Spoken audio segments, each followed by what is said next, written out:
Hindi pa ako nakatry yan eh, Indian food.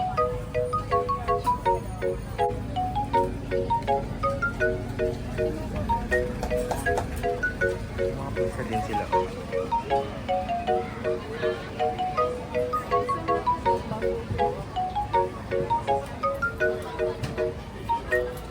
Dito. Sampo. Chicken. Chicken.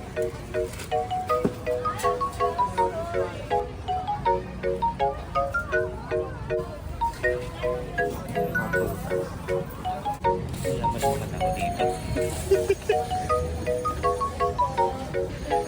Ang rich ng mga tao.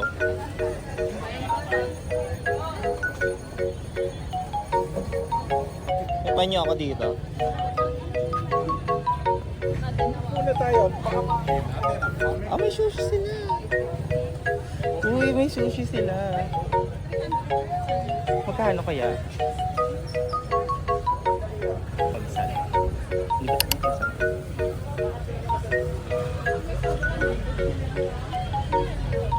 Gusto mong ganito? Try natin. Sashimi. Hindi ko nakain ng hilaw eh.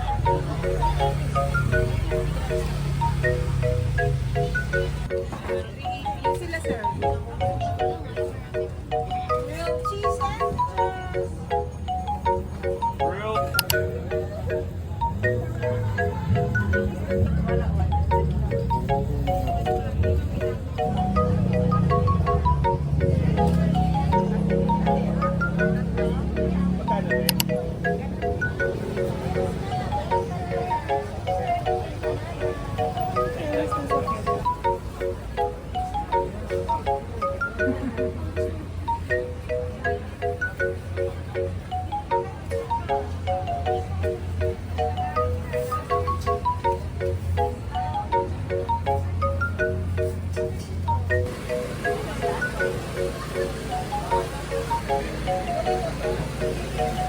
Indian food.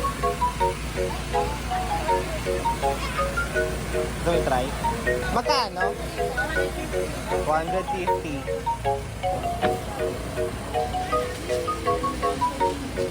Salmon na.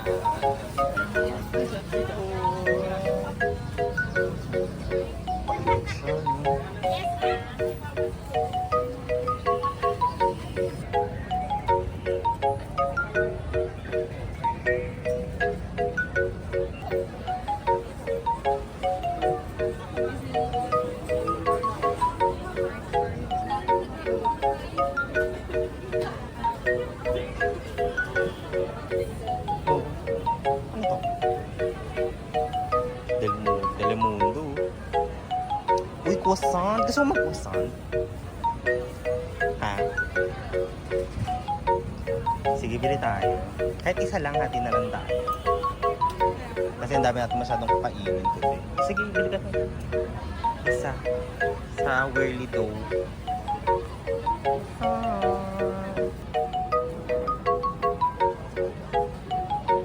Ang problema natin, tayo hanap ng kakainin. Ha? Plato. Mga plates, mga plates. Ganda oh. Pang tita tofu cheese. Wala akong rice. Itong side na ito, wala akong rice. Pero pwede ka naman mag-rice eh. Meron bang kimchi rice? Kimchi rice?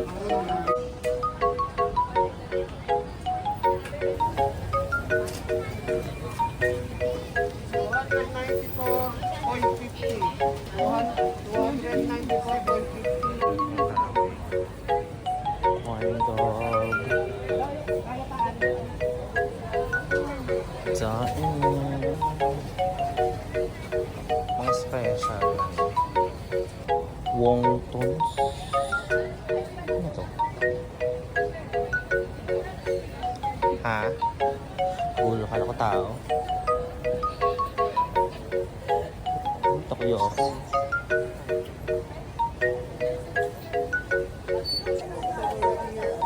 May lechon pala dito.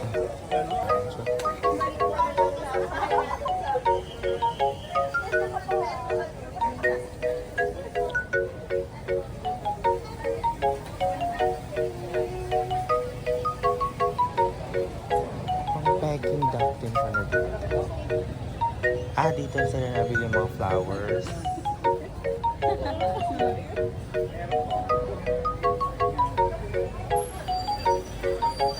Ito to, bili mo.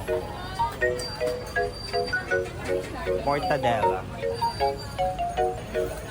Isa po di. Summer to yan. Ikaw, ano yun? Parang ito, parang masarap. Mushroom.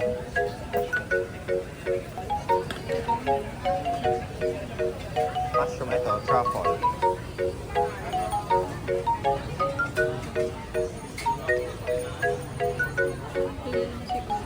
Pati. Tsaka ito naman. 331. Sige. 331 na to. Yung mortadella. Okay.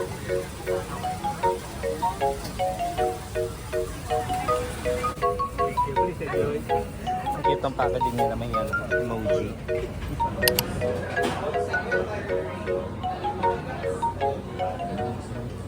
Ang daming imumukbang for today's video. Yan, bumili lang kami ng Starbucks. Para may mapagkainan kami, so. Nahan natin itong sashimi. Ang mahal nito, yung magkano to? 380. Ay, oo, 300. 380 sashimi. First time ko lang makakatikim nito. May wasabi, oh. Open natin tong toyo. Hindi kaya tayo magkaka-ringworm dito. Hindi.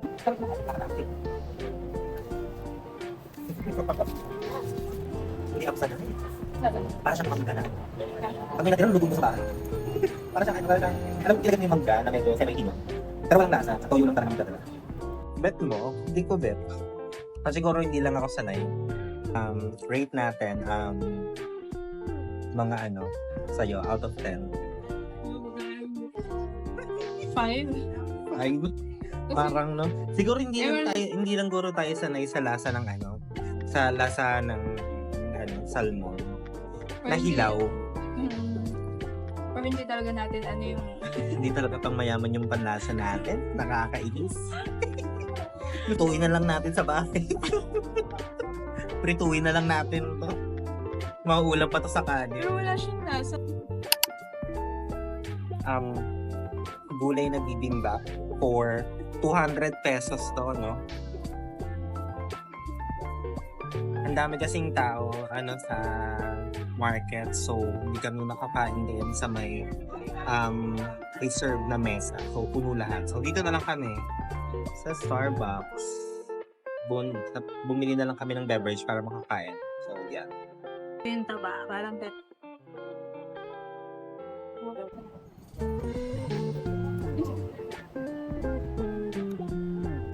Koreans pala yung ano nila, nagbebenta nito doon. Sinabi ba nila kung ilang taon na sila dito sa Philippines? Tagal na daw. In English man ng kapatid ko, nagtatagalog pala. Fairness, masarap. 8 out of 10.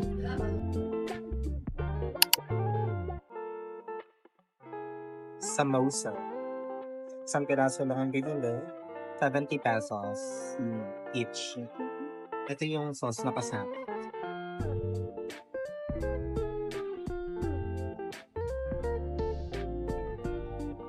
Lasang ano siya? Chicken curry na binalot sa pinakit. So, parang mabigat siya sa tiyan. At isang piraso pala parang mabigat na sa tiyan. 7 out of 10 ko rin. Ba't ko nire-rate? Isang pirasong chicken lang siya. Nasa dulo pa. Isang cube ng chicken.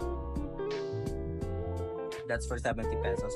Next naman, basta ito yan. Ito yung itsura ng feet. Price nito, naka per ounce. 49 pesos per ounce, no? Gulat ako. Ganito kalaki. 300. Magano? 330. Gulat ako eh. Wala na ako nagawa. Natimbang na eh.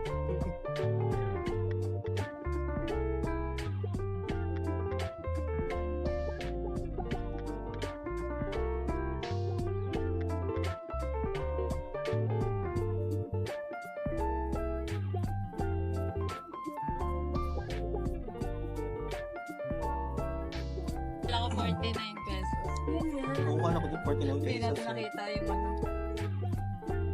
Yung per ounce pala siya. Si bakla assuming naman sa 49 pesos. Laki-laki ng meat. Pulot ako eh. 49 mo pa. Kaya nagulat ako nung kinuha ni ate. Tapos parang nilalagay sa timbangan. Ba't siya tinitimbang? Tapos binanggat, magkano? 300 ano? 330. 330 pulot ako eh. Sa gano'n, sa isang slice lang, parang isang pizza na rin yun. Okay, last food haul. Pancha pala. May naano pa nga talaga ng ulit. Pancha pala. May umiksena pa sa'yo. Maganda siya, parang siyang flake. Parang flake talaga yung croissant.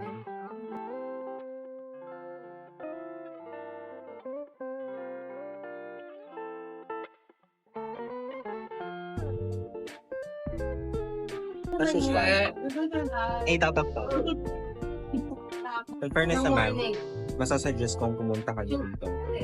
So she was just be there, mama. Worth it naman yung mga food na binibenta. Hindi lang food, meron din mga plato-plato. So So, I guess we go there. worth it naman. So, yeah, try nyo. Salcedo Market. So, para siyang day market. Every Saturday lang siya open from 7 a.m. to 2 p.m. So, around those time window kayo pupunta dito para makapunta. And maraming tao, obviously.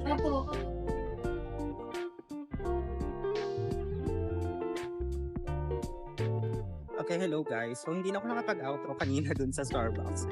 Kasi medyo umingay na yung paligid. So, eto na. So, basically, yun lang yung nangyari today. Punta na lang sa Salcedo Market. And, yun. Thank you for watching. Bye!